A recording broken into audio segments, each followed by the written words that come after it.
Restart India presents Let's Talk Business, a talk show curated and presented by Restart India, an initiative started by Muthoot FinCorp Limited in partnership with Inc. Restart India came into being during the initial days of the lockdown with an aim to address the concerns of small businesses. One of the ways we connect with our community of small businesses is through our live events. At Restart India, while we are running on-ground campaigns to support and restart micro and nano businesses, the talk shows and live events are aimed to create a community wherein the advice from one entrepreneur or mentor can help other startups learn, share views, and grow. Our live events also create awareness to enable the community to come together and support small and local businesses. In this new edition of live events, we call Let's Talk Business. It is a conversation between entrepreneurs who run small businesses. We want to hear from them on how they ideated, set up their business, the challenges they faced, and how they have come to be where they are now. Restart India.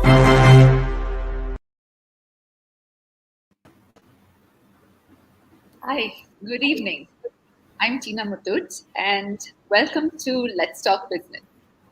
It's been a while since we've connected for our live events, and this was a conscious decision that we took because I think the last time we had an event was sometime in March, and the country went through another wave of the virus. We went through another phase of lockdown, and we consciously took a decision to stay away from our live events till things started looking up.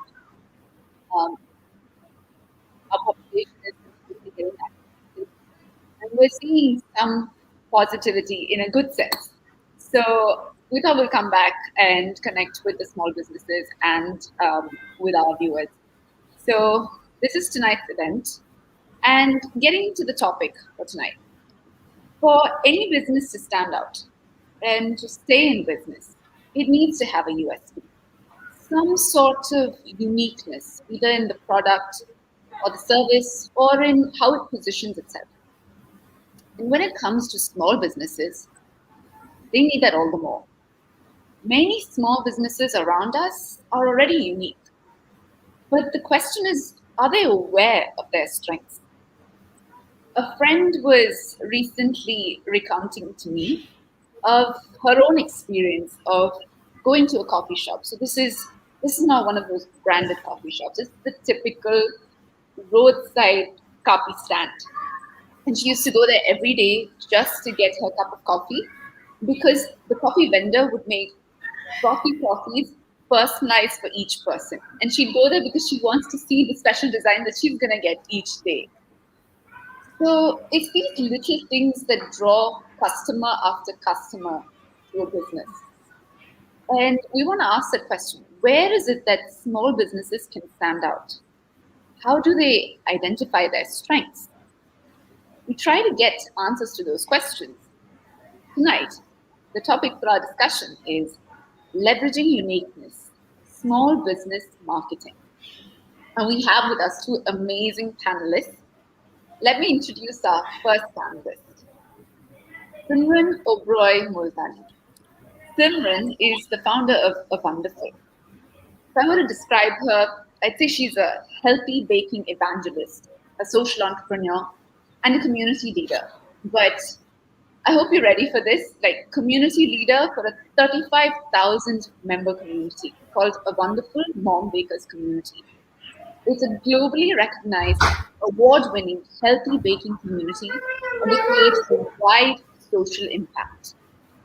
Simran was recognized by Sheryl Sandberg as one of 8 most influential Facebook community leaders in Asia. Simran is a TEDx speaker. She's a Sheroes champion. She does workshops with schools, corporates, and has been covered in almost all the national dailies. However, if you ask Simran to introduce herself, she just says that she's a mom to 2 little humans and to two senior adopted canines. We might see them stepping into the screen once in a while. That's right. We're happy to Yeah. have them along too. It's great to have you here, Simran. Thank you so much for the wonderful introduction, Tina. It's entirely my pleasure to be here with Chitra and you. And I'm humbled and actually amazed that you think there is something that I have to share, which which can be beneficial to so many others who run small ventures and mid-sized businesses, run social enterprises, communities, whatever. I'm very happy to share. So glad to be here. Yeah, looking forward to what you have to share with us, Simran. So, moving on to our next panelist, we have with us Chitra Manohar. Chitra is the founder of Chitra's Jewel Arts. Chitra was born and brought up in Kerala, so we share a common ground there. But she's traveled across the length and breadth of India. She's lived in Kolkata, Pune, Chennai, the interior parts of southern Tamil Nadu. And like a lot of us, Chitra discovered her passion over time. She's from a jeweler's family, and over time, the artist in her started waking up and she started designing. Her work was being appreciated, and requests for exclusive jewelry started pouring in. Now, the hidden passion could no longer be contained. And over the last decade and a half, her work has spread across various countries. Chitra does everything from sourcing to designing, production, quality check, packing, dispatch. And what's worth noting is that she launched her business online right from the get-go. And we're talking about something that was started maybe 15 years ago. Her designs are exclusive and handcrafted for every customer. That's why her customers keep coming back for more. So welcome, Chitra. So glad that you've agreed to join us tonight. Thank you so much. Thank you so much. Thank you for the wonderful introduction. I'm humbled, and I'm sure whatever I speak today will be of use for youngsters. Yeah. I will share my experiences, whatever I did, and what they can take us forward. Okay, that's great, Chitra. Okay, so we'll get started. So today's session, tonight's program has 5 segments. Okay, and we'll get started with the first one, which is called the what, when, why factor. Now, this segment goes into the rationale behind starting a business. Now, the idea for any business can start with a plan, a drawing, a working sheet, scribbles, notes, thoughts that you might get in the shower. But eventually that plan gets better as variables are eliminated and a clearer picture evolves. Let's see how our entrepreneurs started out. Let's start with Simran. When and how did you conceptualize So I think it's, if you ask me for a precise date, it's a little difficult to get to that. But I think, like you rightly said, things have evolved over a period of time. I think the idea of baking in itself primarily emerged when I was asked by this NGO in Delhi, in Gurgaon, to teach baking to girls who are from the rural background.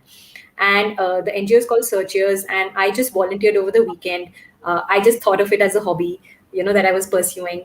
Just continued to, gain as much experience as I could, and interaction with 12 young girls who were, for them, it was a very serious thing because they were not doing it for a hobby. That's when it struck me that they're not doing it for a hobby, they're doing it for livelihood, because it was a vocational skills program. They were going to, after their class 12, start doing it as a career option. So, slowly it started making me realize that there is some seriousness in what, I was trying to do, and why was I so passionate about it? So I continued to explore it. And then in 2012, my son was born. And 2013, by the time he was a little over a year, I realized I didn't want to feed him what was coming in the market. So by the time, I think, like with a lot of young, enthusiastic parents, you want to cook everything, bake everything, give your children the best and the healthiest options. That was the same idea that I started working with. And since I had a little bit of connect and a little bit of experience in baking, I said, why not do something with this and do something which is healthy? So I started doing that primarily to, that's where Ovenderful actually started. I started doing it to bake for my son and to give him something that was nutritious for him.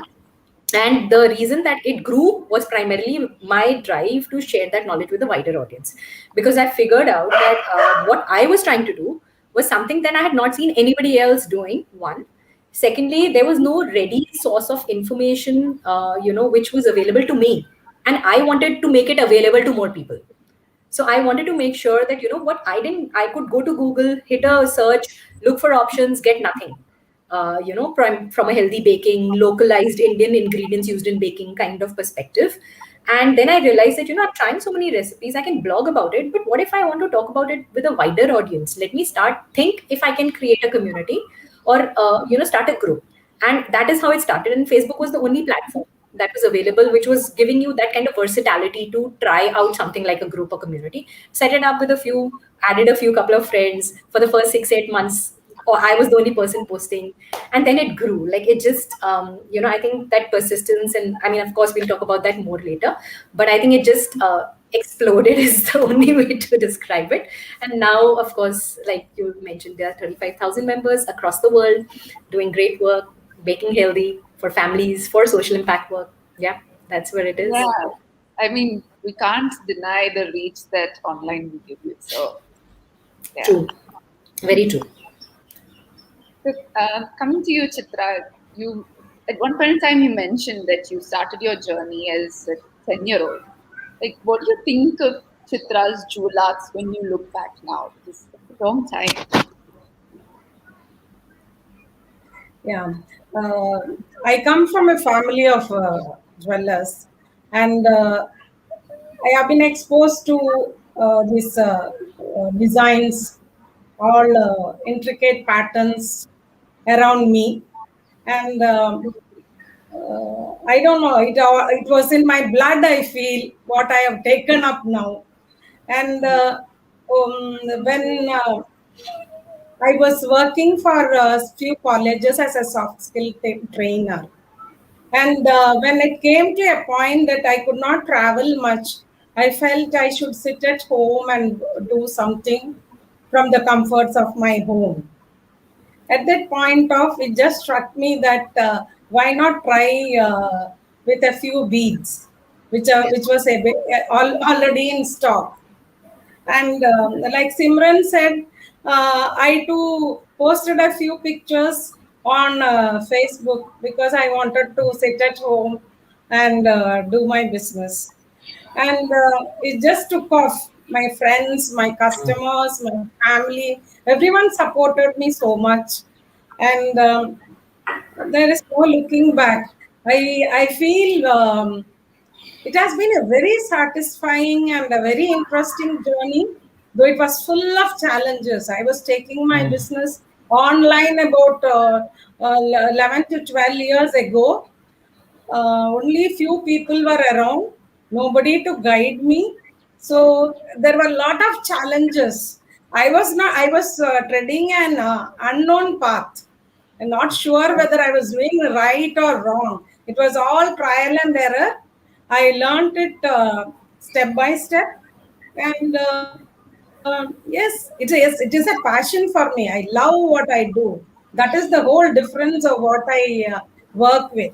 So that it is like a worship. I would tell you, it is so therapeutic. I can keep on telling about my work, and moreover, I could connect with lot of people, friends or customers from across the globe. So that has been a wonderful thing, and it has given lot of experience, challenges too. So that is Yeah. it's a brief account of what I have done. Beautifully explained, actually. Beautifully explained, Yeah. the journey. So, Thank I you. mean, like when we heard Chitra itself that, you started something on Facebook when you said like 12 years ago, I mean, we were like, okay, we need to talk to you because we Yeah. see how important it is for small business Yeah. owners to go digital, but how difficult it is to also convince them to do it. But yeah, it was amazing to hear that from you.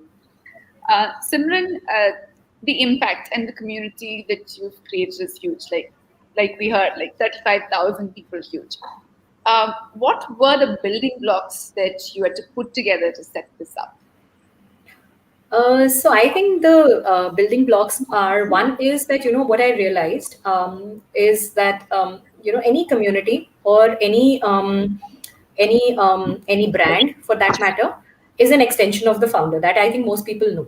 Okay. But I think what happens is that somewhere down the line, people lose that, I feel that sometimes, when you're chasing numbers. So for example, if I see a lot of communities getting dissolved completely of their entire purpose, primarily because we're chasing numbers. We're saying we want to become 100,000. We want to become a. So there's a difference. So for me, there's a difference between being ambitious and being small and growing organically. Okay, so that is where that's the thing that I fundamentally kept in mind. So if a lot of people ask me today, did you intend to grow the community like this? And my clear answer is no, I didn't. Because it's not something, because that was never my intent. Okay, and that is something that I have held very closely even now. So while we're 35,000 members, when it's 40, 50, 100, whatever, if it doesn't reach that number also, it's all right for me.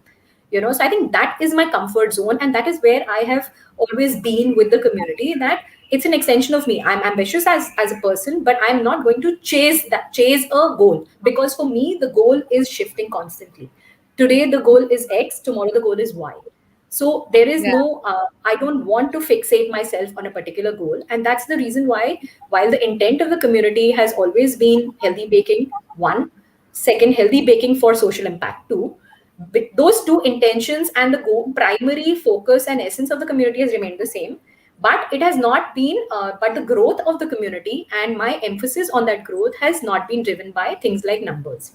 Okay, that's one thing that has inherently been very strong in making that community. The second is, like I said, extension of the person. So I am not hesitant to share, whether it's a personal experience that is related to my baking, whether it is a failure, whether it is a success, whether it is, something that I have, associated my baking with. Sometimes it's extremely raw and emotional. Sometimes it's extremely factual. But the point is that I'm at that point in time, it's me, so which is something that I have extended to the community. And what has helped is that it's helped others to share as equally, as freely, without the fear of being judged. Because the biggest challenge of a virtual space is that you can't sense the tone of the person, so you can't sense what the person is trying to say with 5 words. So which is why those 5 words become very important. And what becomes important is that the person who leads that community is allowing you a space, or is herself or himself creating a space where they open themselves out to that extent that they show you that they are not free, they're not scared of being who they are. Okay, so I think that is the second thing that has driven the culture of the community. And the third thing is, which I've emphasized multiple times, and this is the thing that had hit me first, because when I started the community, I was also running Ovenderful as a, I was selling some healthy bakes at that point in time, which of course I phased out eventually, because that was not what, like I said, shifting goalposts. That was not what I wanted to continue to do forever with Ovenderful, the enterprise also. So when I started the community, a lot of people came to me and told me that, on very well-meaning friends and everybody also, that, you are so good at healthy baking. You're one of the pioneers in healthy baking. Nobody even knows the kind of baking that you do. You want to create 100,000 people like yourself, in the sense that you will create so much competition for yourself. Okay. And I mean, I honestly, I tell them today, and I'm very, very happy that that was something that never stopped me, because I feel that, there is space for everybody. That's the first thing. The second thing is, the only way you can grow is if you can collaborate. The moment that collaboration changes to competitiveness, even if you're in the same space, if you can't, collaborate with each other, whether it's knowledge, whether it is skills, whether it is time, if you can't do that, you can, personally, I feel you cannot grow. Okay, that's my, that's a very, very, that's my very frank opinion, because that's something that I see very, very often, that we think that, we need to compete a lot to actually, get somewhere. You really don't need to do it. Some people didn't know me as much when I was running Ovenderful as a small enterprise, as much as they know me today when I run Ovenderful, a mom bakers community, as a community leader. And there is a reason for that. The reason is because then somewhere down the line, my emphasis has been on collaboration and not on trying to compete and not on trying to create a competitive environment, in that respect. So I think those would probably be the building blocks. That's great. I mean, that's really nice to hear, Simran. I mean, a lot of people don't go into this kind of detail, about like they're not You as will have to stop me. Like Chitra, I can keep talking. So you have to stop me. no, that's not what I meant. I mean, like it's candid. It's good to hear this. So yes, Chitra, coming back to you, your designs are like unique, and each work is like what do you say, like a fingerprint. So how do you get your ideas? Where do you take inspiration from? I think creativity is something, it's the ability to think. The more you think, you become more creative. Yeah. One is my exposure to my young age. When I was very young, I have seen goldsmiths working right in front of my eyes on intricate patterns. And uh, that has always fascinated me. And when I have one more hobby of visiting ancient temples. And we have a rich artwork in each temple. And when I visit those temples, I spend a lot of time observing all the stone carvings, photographing them, uh, then seeing all the idols and ornamentation on sculptures, all that. So that also must have gone in my brain. Somewhere it is stored. So when I want to work with the designs I make today, the influence must be coming from my background, as that I grew up in a dwellers family, and also from what I am seeing now from the temple visits. So that I am not repeating what I see in temples. It is impossible. I am just innovating to the current requirements. And sometimes at nights, I get some kind of flashes like the poets and the writers get. I can see some designs in front of my eyes. Immediately, I get up and make a note on my phone, that because next day the design will vanish from my memory. So that helps a lot, and most of the time it comes out very well. The combinations, what I see in my dream, I'll be half sleepy at that time. It comes out very well, and that is how it is. There is no other magic. I don't know but what is in my subconscious or my hardware, that is coming out in some other form. Yeah, That's all. that's nice. That is as I put in a very simple way. That's all. Yeah, that's nice. Simran, again to you, like again with the large community, but where do you generate revenue to support the causes that you take up in a wonderful? So when I do something on my own, so wonderful from the social enterprise perspective, when I do something on my own, I have a job that helps me fund that. So let me just How put do it you that manage way. the time? Just I'm sorry. How do you manage the time? Yes, I think we need to do a lot of people have actually asked me about if I should do a session on time management. I'm not really sure if I'm the right person because I'm always struggling. I'm always struggling. So let me just not get into that. But yeah, I mean, so if I do it only through Wonderful, if I'm doing it alone, for example, then I have, the job that funds what I love doing also. Plus, also, I do a lot of workshops through Wonderful, which are aligned with, say, like you mentioned when you were introducing, with corporates. I do workshops with schools, and I also do recipe development work and all of that. So that's how that bit works for Wonderful when I'm doing it on my own. Helps me to sort of generate funds that I want to use for social impact work.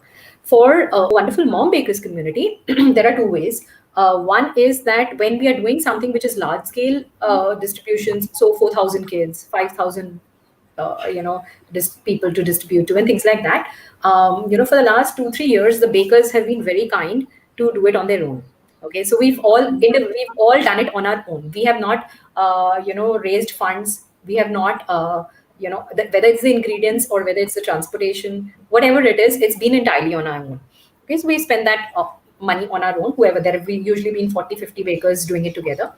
And but in the recent past, in the last couple of years, we've been able to actively fundraise also. So because of the work that the community does, and because of the visibility that has come with that work, and the credibility that has come associated with the community, we get funds when I create a fundraising link, or when I go out asking for funds, and I'm comfortable doing that now, because now I have clarity of vision about how much we need. Okay, my biggest concern is that my brand is at stake when I go out, and my credibility is at stake when I go out and ask people for funds for a social impact work. So I want to ask only what we realistically need, and I want to be able to tell them where we realistically use that, because we are in a community. We are not an NGO where people can we cannot generate slips or things like that. So it's entirely basis how much they can trust us. So which is why I hold that in very high regard. And when we go out like I said, when I go out for fundraising, in the last few years, I think honestly, because of the work that has happened in the first few years, we've been able to generate massive amount of funds, whether it is to support some of the places where we've done distributions, some of the places where we've fundraised to, we've done bake sale fundraisers. We've been invited to do bake sale fundraisers in corporates. We've done it in Viacom 18, we've done it in Infotech, IITC Infotech, we've done it in colleges like Mount Carmel.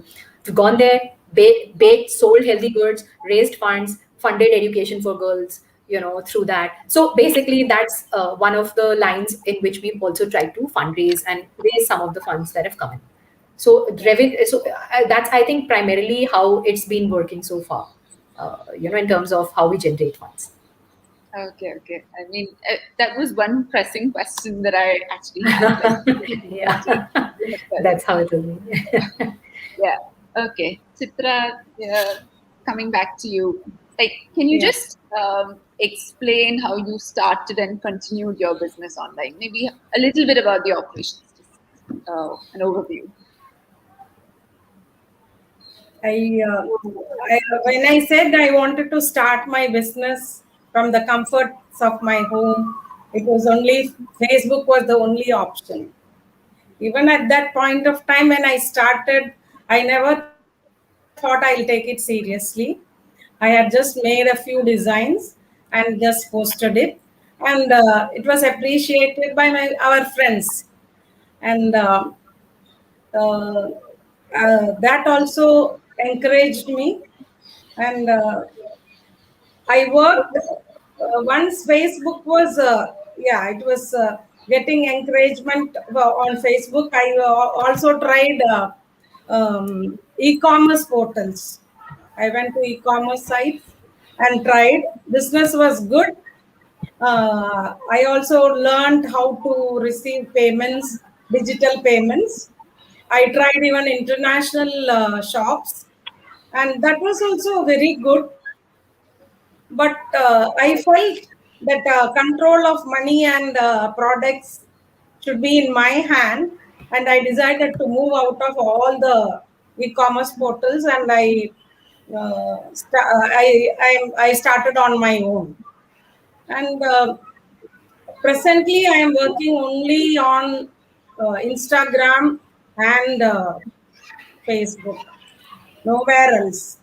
And even how I do it is, I take hundreds of pictures of a product, because then only I get satisfied. It is not that whatever I do, it should come out as perfection. So I take hundreds of pictures, choose the best one, then post it online, wait for my customers to approach me. Then once queries come, I have interactions with them. Then I make them very comfortable, because sometimes we don't know each other. I have to build confidence with the customer. once the order is through, they are willing to buy, they make the digital payment. It's all online. Then once that is over, I see that it is packed very well. Everything is done by me. So I see that quality check is done till then packing is done. It has to reach the customer's door intact. The product has to reach. So that all that is done by me. So, and I am also happy that whatever is done is appreciated. My work is appreciated. The way I chat with them also they like. So that my customers become my friends, and they come back to me again and again. Okay. Yeah. Then how I do it on online is just uploading pictures. It is not the end of the story. When we post pictures online, it may get drowned in millions of other pictures that is uploaded by others every day. So sometimes I promote my post, so that it goes into the feed of others. So they come and visit my profile, and if they like it, I get followers as well as orders. So that is one method I follow. And many people may think, why should we spend? It is freely available. No, it is not like that. We have to spend, because anyway we don't have to spend for rent. I am not spending rent on shops. Why not spend as it is? The amount will be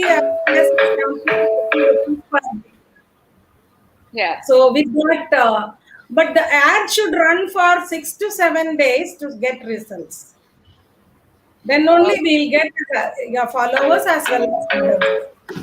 Yeah, I mean, Chitra, like that's a fair point. Like, you know, we should know that we need to spend on advertising. Like, we should. Yes. Correct. Very true. I think that's a very good point that Chitra's brought out, because I think, go ahead. Sorry. I think that's a very good point. One more point I want to add. It is not just posting pictures. We have to also use the right hashtags. Oh, okay. And stories. We have to keep making stories. Posts have to be posting has to be regular. Then only customers are interested in us. They expect something from us, so that has to be done. This is how. And what happens is many influencers approach me. They say we can collaborate. I have not tried that, because though I am not visible on my Instagram handle, I feel my design speak for me. If required, I will use it later. Maybe that's an experiment for another day. Yeah, that is my take till now. It is working for me, whatever I am doing, so that is fine. Yeah, that is how I work on. The thing is, we have to treat the customer like a king, because without the customer, I am not there. I can say I am a big designer, but what is the point if nobody is there to buy? So I can't say I am a big designer. So for that, we have to be very humble, very polite, and we have to respect the customer a lot. When I interact with them, they don't know how old I am. So it is so much respect I give to the customer. So that changes the whole story, I believe. Yeah, that's that true. Is how all me, Tina, what I know. Yeah. Yeah, like Simran said, you know, when you're doing online, like even with 5 words, like you need to convey everything. So yeah. Okay, so we'll move on to the next segment, which we call snippets. A little overview of it. Now, entrepreneurship, it's a whole journey, and the entrepreneur is exposed to many challenges, right? And if we overcome it, it's a new lesson learned. And some lessons are tough, but some leave very good memories behind. What I want you both to do here is to share some moments with us. Give our viewers a glimpse into what happens on a regular day in the respective businesses that you're a part of. So, Chitra, I'll ask you the first question. Can you just share a memory or learning that perhaps changed Chitra's jewel art story? Yeah. See, when we start posting pictures, somebody must be there to support us. Though it starts with the relations buying our products, my friends went ahead and made a blog post on their they made blog posts about my products. They said Chitra's products are good, so you can buy from her. So more people came and they started looking at my page. So that was a positive development for me that helped. So that's what I said. Friends and followers have helped a lot, because initially very few people were there and we were all knowing each other. So that has helped. Then that was one. Then another point I want to share is when we are on posting pictures or internet, whatever we post, then it becomes public, Yeah. and it is we there is no control, and it gets copied very easily, and that is one negative aspect of posting pictures online. Though there is comfort and all, we start immediately it gets copied. And one time it happened was my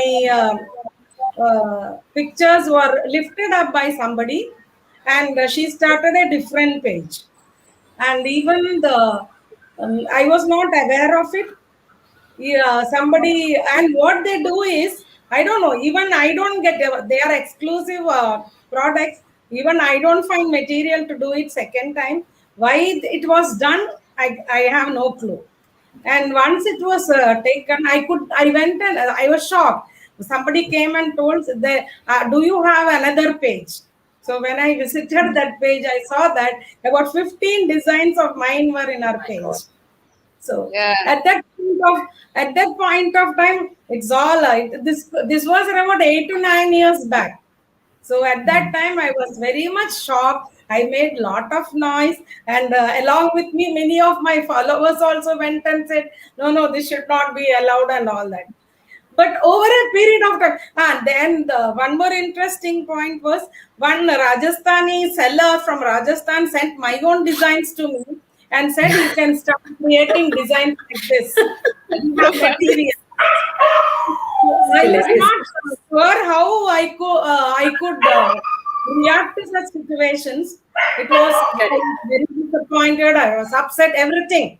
Then over a period of time, I got used to it. Now I think, okay, you copy, you do whatever you want. I can keep creating. So I have taken it in a positive way. That is how our shops are on internet. Any idea can be lifted by anybody. We can't go and ask anybody. That Yes. is my story of Chitra's jewel art. That snippets whatever you have asked. No, I think like creating, I mean, seeing duplicate profiles, unfortunately it's become a norm. Like, Yeah, absolutely. yeah. So, Simran, you've been on multiple talk shows. You've shared incidents, inspirations that keep you going towards the vision you started with. I mean, you touched upon this a little bit. Can you go into a little bit more detail? Like, it'd be great if you can share this. So I think I'll share one incident which has been, I mean, of course, there have been many in the last few years, but I think one which has really sort of brought me back into, being very aligned to my vision has been this incident which happened in 2017. So about 4 years back, for end of 2017. And my daughter was 4 months old. And we were just trying to get to a place for a distribution, and Facebook was actually shooting the video. So they had reached out that they wanted to shoot a video for the distribution.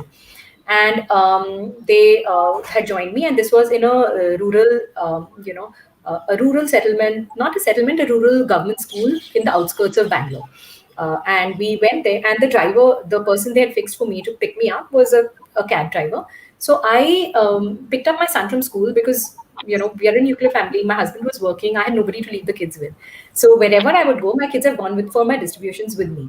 So it was a healthy baked distribution. So my husband was at work, and so I picked up my son from school. He was 4 years old, 4.5. My daughter was 4 months old. We went to that place, and that was about 2-3 hours from where we stay. Basically, 2-3 hours outside of Bangalore. Went there, did the distribution, shared the bakes, healthy bakes that we distribute on Children's Day with with many children. About so we covered one school which had 200-300 children, and then multiple other schools which the NGO itself, Kritamgita Trust was the NGO. They were doing it in multiple schools at the same time with and we covered around that year we covered 3,500 kids in that time. So when I did that, I was exhausted by the end of it because I was tired and I was feeding my daughter, and so I was very, very tired. And then after we finished the distribution, I packed up. I said, I'll go home now, and I sat in the cab and we started driving back, the long drive back home. Somewhere midway, the driver stopped, and it was still evening, so it was around 5ish, and he stopped, and I was wondering maybe if he's tired, or because he's also been out with dropping me and taking me there and being waiting there till I did the distribution. And what he did was he went outside, he bought chai for himself, okay, and he bought chai for me. And he was these, I don't know if you've, you get these long mirchi bhajis, Yeah. so it was getting fried somewhere. He picked that up and he gave it to me. And I said, "Nahi, I'm fine, I'm all right." He said, he said, you have gone, and he said it in Hindi, but he said that, you've gone all the way there, to do this distribution with such small children. He's like, this is a very small thing I can share with you. I have never seen that happen with me, So, and he's unknown to me. I have never met him before that. I have never met him after that. But, Yeah. it has stayed in my mind, It just made me realize that, obviously he's sitting quietly there. He didn't need to do it. Okay. He would have, it was not required for him to show any sort of, and he's so much, he's probably much more tired than me because he does that work he's doing. He must be driving God knows since what time. I'm just one of the people, Yeah. But it was just something that it just made me realize that there is that you do some things, okay, and sometimes you do it and in your mind you're tired at the end of it, but when something like that happens, it makes you realize why you are doing it, and it makes you realize why you need to keep doing it over and over again. I think that is and ever since then, of course, there have been many incidents. I mean, one more was when Swabiman, which is one of the NGOs we work with in Bangalore, looks after 2 or 3 very large slums, across the largest slums actually across Bangalore. And I spoke to Venkat, who's the founder, and this was in the lockdown last year. And we baked and sent some stuff as a group of bakers. We've been doing it throughout last year. We're still doing it. And we sent him some stuff. And then one of the days, I just had a conversation with him. I said, Venkat, I'm sorry, we just end up sending some buns. That's, I'm sure by the time you distribute, it's just one whole wheat bun or one cupcake or something that has reached somebody. We are all home bakers. We don't have commercial ovens. We do it out of our homes with small, ovens, kitchens. But I mean, even if we do it together, so 40 of us can manage to bake 5,000, but the smallest size slum has a size of 5,000 kids. I said, so so imagine how difficult it is sometimes to just think of the volume and not be able to meet that. So I was talking to him about that, and what he told me in return was that, Simran, I have to tell you something so that you don't feel this way, and I'm telling you something very honestly, which will make you feel bad. But I'm also telling you this because you need to understand the value of what you're sending to me. He's like, there are days when these people, because they're daily wage earners, they have all lost their jobs in the situation that has hit our country in the last year, in the first wave itself. They don't have anything to eat. When you send that one bun or when you send that one muffin, that is the only single thing they eat in a day. I have, I'm not saying this for effect, but I've never cried so much. I just did not realize that, what it's just like I said, while I'm saying this, I'm getting goosebumps because I there's know. just no way to, explain that the magnitude of work, or the fact that there is something that, you think is small, okay? And you think this is not going to really have any impact. But when it goes out to somebody who values it so much, you realize that, this is why you need to continue doing this. So I think a couple of incidents like that have made me realize that, that we're in the right direction. We don't have to worry about, whether we can do it for 10. Like I said, the numbers don't matter, in the long scheme of things. The intent matters. The fact that we are able to do it persistently matters. Not that we do it as a one-off. We do it consistently, persistently, without the fatigue setting in. That matters. Yeah, very heartwarming, Simran. So, okay. Okay, we'll move on to our next bit. We call it Gyan time. So, I know, like, y'all have shared plenty of Gyan. It is so much Gyan. Yes, it is, exactly. But yeah, we have a segment specifically for that, so we'll get into that. Chitra, every service or product that you offer, like we said, it's a result of your passion and determination. And you do everything yourself, you have immense focus. Tell us 3 main things that our viewers would like to hear on starting, continuing, and and continuing to run a business. Yeah. See,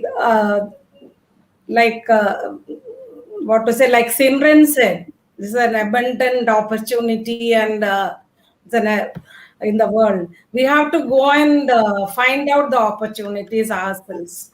So what we need first is we have to set a goal. Yeah. Setting a goal helps us to move in a certain direction. Without a goal, we don't know. We'll be like the top that is going around. So once the goal is set, we know which direction to take. And do you want to sell a product or a service? Now it is so easy to go online and start a business.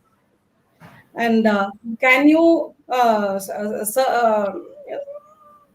take a product which you are comfortable with? It is not because just somebody else is doing something, I should start, which you would be comfortable with, which you can handle. So if you start that, it helps you to focus. It helps you. It should become a passion. If you love your work, half the work is done, because we'll be more enthusiastic to work towards it, and the focus helps us to move forward. So setting the goal is very important, and staying focused. What is staying focused is, we should do a lot of hard work. When we sleep, when we eat, when we drink, every time we have to think about this business. Then only the ideas start coming. Yeah. And we should be more working like ants, I think. They work with so much ingenuity and they are so industrious. It is not that just we put the work, we have to move in the right direction. So it should be a passion. So when we upload pictures, it is not the end of the road. When we upload pictures, nobody is going to come to us. That is why I said we must go and make the right promotions or boost the post, because there are 1,000 sellers like me who are selling, and in what way can I be different from them? Bring them to my page, drive the traffic to my page, show them what I am. That is what it should be. So staying focused is that goal setting is there, then staying focused is there. Then the third one would be updating. We have to sharpen our saw, I say every time. That is, a carpenter, if you know, he won't be able to cut through the tree if he doesn't sharpen it regularly. Similarly, we have to update our knowledge. We must know what is happening around, what are our competitors doing, Can we use better technology? Can we be can we bring more variety in our products? What is trending today is not the trend tomorrow. Yeah. So every time update, that is sharpen your skills and be there. So age Yeah. doesn't matter, I believe. Exactly. Thanks for showing that, Chitra. That's great. And apart from these three, the last point again, I am stressing the customer. Without the customer, we are not there. Treat him or her like a king or a queen. That's all. If we have the inclination to do, inclination to work, then it is it. Hard work, there is no substitute for it. Have an idea, implement it. Work on it. That's all. Simple. Yeah, simple, exactly. Simran, so coming to the social awareness that you create on various projects, okay? What planning goes into each project, and what kind of marketing channel do you use? So I think the planning essentially is primarily is the authenticity of the cause. Okay, so that is the part where there's the maximum level of planning, because I think everything else is going to center around it. So if I have a very credible cause, which I am sure has has the ability to draw people, then I need to be able to go forward. So the planning essentially involves a lot of research, which personal verification, checking through multiple channels. If I don't know about the cause, usually I never ever get involved in a social cause which I don't personally, which I have not personally verified or been inside. So if I've been involved with that particular, say, NGO or social cause or social venture in the last few years, and I'm not talking about 6 8 months, last few years, that's when I'm very clear that I want to align myself and align the community around that. Okay, that's the first step. So the authenticity. The second is talking to people. So talking to people, whether it's bakers, whether it is whether it is people who are bakers, who are acquaintances, whether it is friends, whether it is unknown audience, using tech very well. So like Chitra mentioned, there is so much change that happens, and we can it's no longer about I want to personally ask somebody. No, nothing is really a personal. There are people who have contributed to our causes without knowing any of us personally. So the thing is that visibility of the cause is very important. And like I said, so I use every social media channel that I can. So like Chitra, I'm on Instagram, I'm on Facebook, and I'm on trying out Clubhouse. I'm not sure how that's going to work, but I'm going to try that out No, for go sure. ahead. So I try out everything. That's Yeah. important. And let's see how that goes. And and the thing is that, the third part of the planning is what is going to be my role. Okay. Now, oftentimes people tell me that you are the founder. So you can build it together. Yes, I am the founder of the community, but my bigger concern is that I need to be I the biggest the reason that community rallies around me is because my biggest strength is, not to say this for other reasons, but my biggest strength is my humility. I really don't think I know more than everybody else. I learn every single day, whether it is knowledge about healthy baking, whether it is about qualities from some of the bakers who I know as friends now, that I learn every single day. And the day I stop learning, that is the day the community members will stop being involved with me, frankly. So Yeah. I hold that association, that connection that I have with them very close to my heart. And that is what drives me to learn every day. And that is what drives me to understand that it's alone I can do some things, but when we do it collectively, you've seen the impact, right? I mean, could I have done this alone? I couldn't have ever. But that is the whole that is the whole premise of that is where the planning stage comes, that I make sure that every piece of information from a transparency point of view is shared with every baker who's involved. Even the bakers who are not involved know about it. So Yeah. that there is nothing that is gone away. So I think from a planning execution point of view, I think being in touch constantly with people we are doing that social impact work with, making sure that we get updates even from the NGOs that we work with, uh, Mm. making sure that information goes back to people who have donated, sent, Contribution. everything, yes, contributed, making sure that that whole cycle is always complete. It's never half done. So I think that Exactly. that helps. Yeah. Yeah. That's great. Okay, so we'll quickly move on to the next bit. Let's watch this one. That's our next segment. So what we're going to do over here is play a short video of one of the small businesses that we've interacted with, and then we'll just weigh everyone's thoughts on it. Okay, Rebecca, can we have the video, please?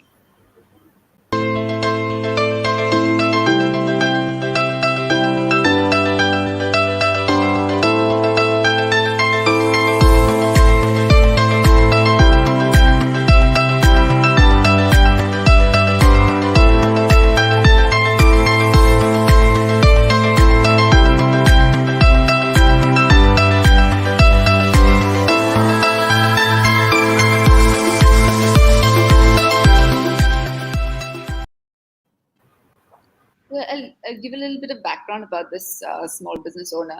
I've interacted with her. So she used to run a very small beauty parlor, but and we know how salons were badly affected because of COVID lockdown, the safety issue, everything. This business owner, her name is Meti, she took the opportunity to revamp her parlor during that time. She underwent a lot of courses. She expanded her space. Now she's got way more product offering. I think she's doing quite well. So that's a little bit about the business owner. But what do you think about this mindset? Either one of you can. Simran, why don't you go first? So I think it's phenomenal, because I think that is where, I think that is the biggest reason for any business to succeed, for any venture to succeed. There will be times like this that will happen, and the COVID situation is not something that's gone away. And if this goes away after 10 years, something else will happen. Even if it's not health related, something or the other will hit the markets. So, the only reason a business is sustainable is when there is resilience. Okay. I need to be resilient if if I need to run my business or my venture. Okay, that's one. And the second thing, which was very nice to see and heartening to see, is the fact that she evolved herself, so which is very important. Which is the shifting goalpost I refer to. I mean, I have never tried to box myself into, okay, I'm a blogger. I blog.